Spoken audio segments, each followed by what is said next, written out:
something like things that Paranormal Activity.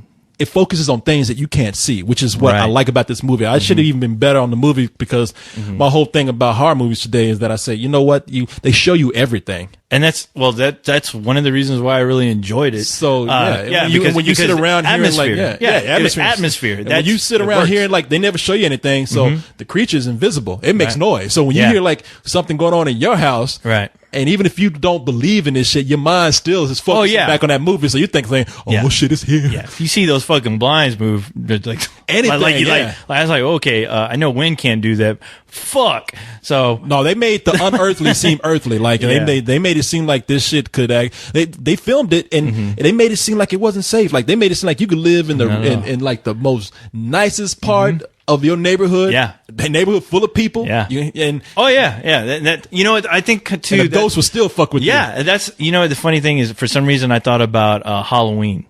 The scene in Halloween where Laurie Strode is upstairs on her phone and then she looks out the window and as soon as she looks out she sees somebody staring at her and it's Michael Myers just standing there fucking next to the clotheslines in broad daylight.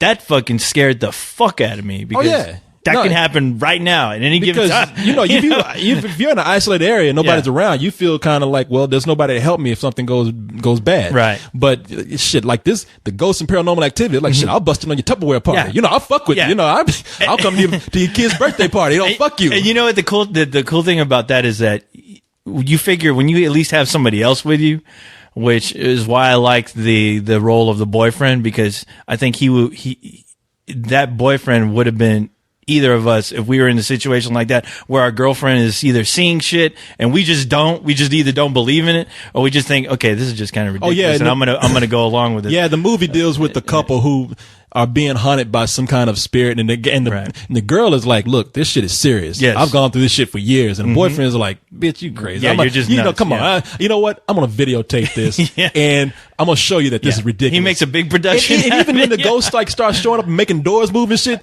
it's like he's still laughing about it. And that ghost said, "Yeah, motherfucker, I'm gonna show you now." You laugh at me because they even say, "Look, this demon ghost with that don't like cameras. Don't bring this camera here because call him camera shy or whatever. I don't know." You get a guy who's actually a psychic who's like telling him, whatever you do not provoke whatever the fuck it is that you have in and here. That motherfucker brought that video do not camera do in. that. Yeah. He's like, he's like, did you hear me? Did you hear what I said? Yeah. Don't provoke it.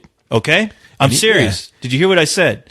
And the fucker just, anybody telling me that, I'm like, okay, yeah, this demon up here talking about shit. Yeah, you trying to do this America's Funniest Home Video shit. I'm gonna show, I'm gonna prove to your ass what's real or not. Yeah, and again, it's one of those movies where, look, if that had been my girlfriend, you would have been gone. I would have been telling you and I got to break up. She would have been gone, or you would have been gone. I would have been gone. I would have said, look, you wouldn't try to keep the house. I would have gave it. No, you can have this house. You take whatever you want. I'm moving to Canada. It's I think sometimes it's easier said than done when you realize, God damn, I still owe a lot for this fucking house right now. I just it's like big down payment. It's like we would have had that conversation. Look, it's not you, it's me. I'm scared of demons and ghosts. Okay, so it's me. So we need to see other people. You know what? I'm gay. Yeah, I'm sorry. I'm gonna leave and I'm gonna go suck some dick somewhere. Yeah, apparently you got not here. That wouldn't be very nice to you. Yeah, apparently there's something up with your vagina that causes ghosts. I'm moving to man now. Until the dick ghost shows up. Yeah. I'm moving to man. I don't need this shit. You got to douche or something. Yeah. I don't know what it is. Not right. I don't know what kind of unearthly thing is coming out of your vagina that's causing shit to move and move and like setting shit on fire and all by itself and getting you like all in a trance, but I'm gone. I have to call Igor and Venkman. Yeah. Can't no fucking Massengill or nothing do nothing for that kind of shit. The moment you got to call the exorcist in to like clean your vagina, it's like, I'm gone. You clean that shit out with holy water. Yeah. Holy water and lemon juice. Oh my God. Terrible. No, I would have told her like, I can't do this. And that's why I was wondering why my boyfriend was, because the moment your chick gets up and goes outside and sits out there and you don't know how she got there, I'm like, okay, let's just say that even it's not a ghost around. Yeah. Something wrong with you. That's the kind of shit where you go off and you kill somebody and you stop throwing a knife talking about, I don't remember what happened. You fucking dual personality having motherfucker. Your dick ends up across town. Exactly. Somehow. Yeah. You stand up there like, what happened? Yeah.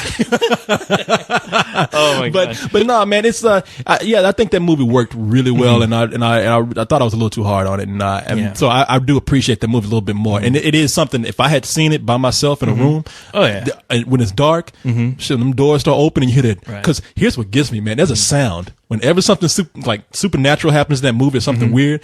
You hear this. For some reason, that freaks me the fuck out. Yeah. I don't know. It sounds like somebody's moaning and coming down the hall towards me. That freaks me out. And also, like, there's a part where they play some audio that they were recording in the room, and you hear like weird noises in the background. For some reason, that still creeps me out. It shouldn't, but you hear weird noises like the air conditioning and things moving around, and you hear this.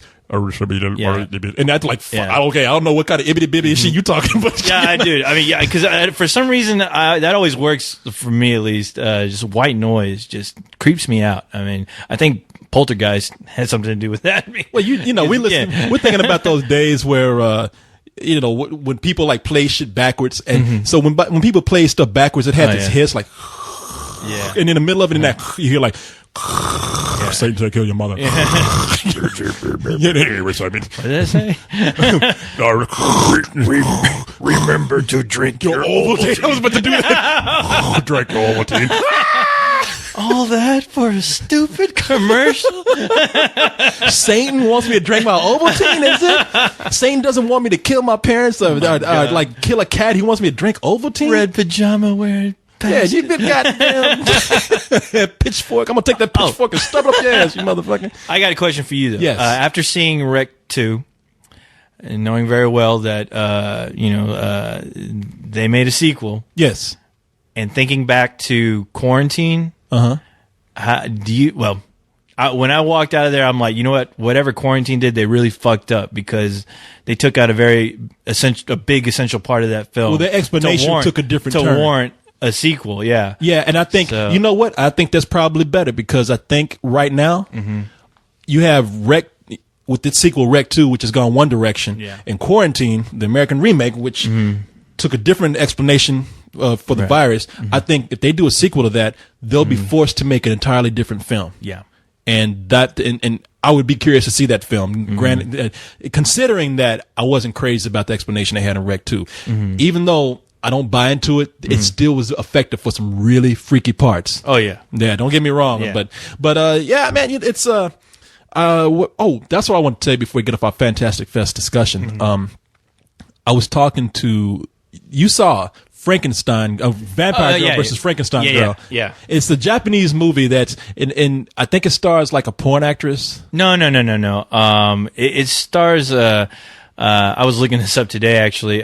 Two of the girls, I think, are like just models. I mean, there's if you look up their names, I can't remember their names right now. I probably can't even pronounce that shit. Yeah, Kujibuchi, exactly. Uchi, yeah, that's them. And Boobalicious. Yeah. But no, I think they're just like they're just models. I think. I read something that made me that made it seem like one of the girls was on a show, kind of like American Idol. I could be wrong, but. Well, yeah. But what did you hear about it? Okay. The girl that you into, people, let me tell you something about Fantastic Fest. There's this little Japanese girl that showed up, and for 2 nights, she came in dressed up in this outfit that is very revealing. Yeah. I mean, her pants are crawling all up her ass and everything, and then she gets up and she's wearing leather and shit, and she gets up and she's wearing a holster too with a gun in it. And I'm thinking like, did anybody check this fucking gun? Because Japanese people crazy. Is this thing loaded? Yeah, I think it was like costumes from the movie, which was for Robogeisha. I was like, somebody frisked this girl. Let me do it. By the way, they played Robogeisha at Fantastic Fest. It was one of the secret screeners. And Robogeisha is what? It's a movie about geisha. It's another Japanese movie. Yeah, it's made by the people who made Machine Girl. Okay, and it's a movie about geisha girls who are actually assassins. I fucking missed there's this girl that shows up, and she's in this movie Robogeisha, and they have a poll for this girl at the party place, which is called the Highball. This new bar they built down the street from the theater, and she gets up on this pole and does the craziest shit I've ever seen. She's like a female Spider-Man on a fucking pole. Like, she's humping the pole. She was almost like she almost like was a vampire. She almost like walked up the pole. Yeah, that's what it looked like. Yeah, that's what it looked like. And this girl was amazing. She went to fucking town on that pole. And the only sad fact about that is whoever else gets on that pole, which I think there was a girl that after that get her slime or something. Well, the thing is, any other girl is not going to ever compare to what that girl did on that pole. I mean, that girl should have took that pole with her because it belonged to her. Yeah, no. I think she's from another planet. No Earthling is going to be able to follow up with anything she's done. Not at all. I mean, she's like a mutant or something. Plenty will try and plenty will fail. All fail. I don't know what that bitch was doing, but she defied gravity when she got on that pole. Yeah, and you know what the craziest thing about that was? What's that? When that was going on, I was standing there. I was there, floating, looking at this chick do all that shit, and I turned to the right, and guess who else was watching? The guy, the tall guy from Wreck. Oh, from Wreck. Yeah, I'm like thinking, oh shit. Now it's like, I want to see him on the pole. The zombie from Wreck. The zombie from Wreck. And I'm watching, and we're both standing there looking.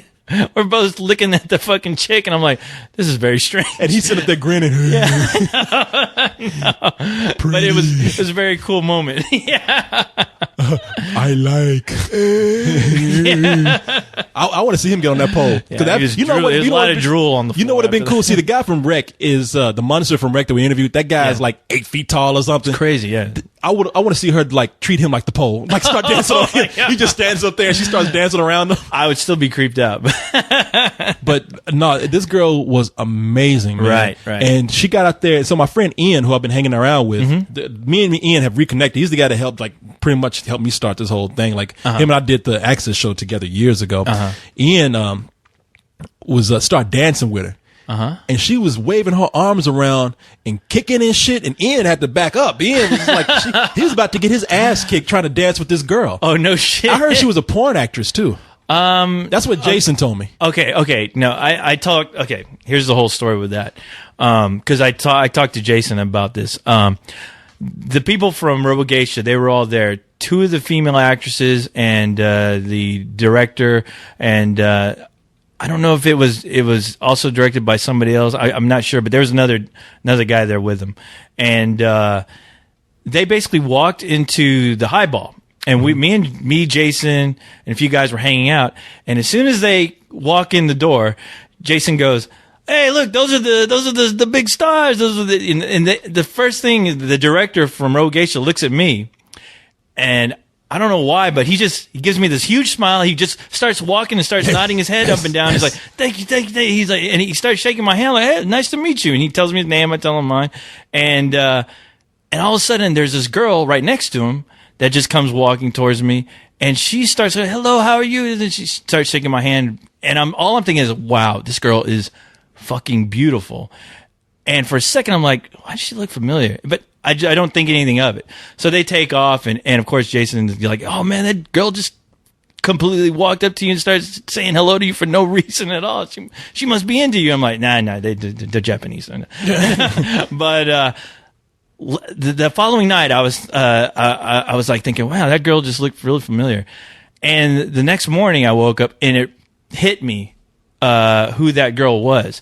This girl's her name is Asami, and she's in Machine Girl. I don't know. Have you seen Machine Girl? Machine Girl is another Japanese film, one of those ultra-violent movies. It's crazy. I've seen clips of it. I've seen it like they saw people in half and all kind of shit. It's fucking insane. It's like Story of Ricky insane. Yeah. Anyway, this girl Asami, she's in the film. She actually is at the end of the film. She teams up with Machine Girl and they go on a killing spree. But after watching that movie, I just fell in love with that girl. I was like, I don't know who this girl is. She's beautiful. So I did some research, and a friend of mine actually, I was telling him about it. He's like, you know what? That girl that you're into, she's actually a Japanese porn star. And I was like, really? And I looked her up, and she is. But the thing with Japanese porn, though, which a lot of people don't know, Japanese porn, they block out all the genitalia. It's like a mosaic. But somebody filmed her having sex with somebody else. Oh yeah, there's actual sex going on, except They digitize the penetration area. They fuck it all up because apparently they still don't believe in showing all that. Which is why Japan. I mean, they do. Can you believe this? They show everything, like they show tentacles coming out of women's private parts, but yet they can't show you like the sex act. No, they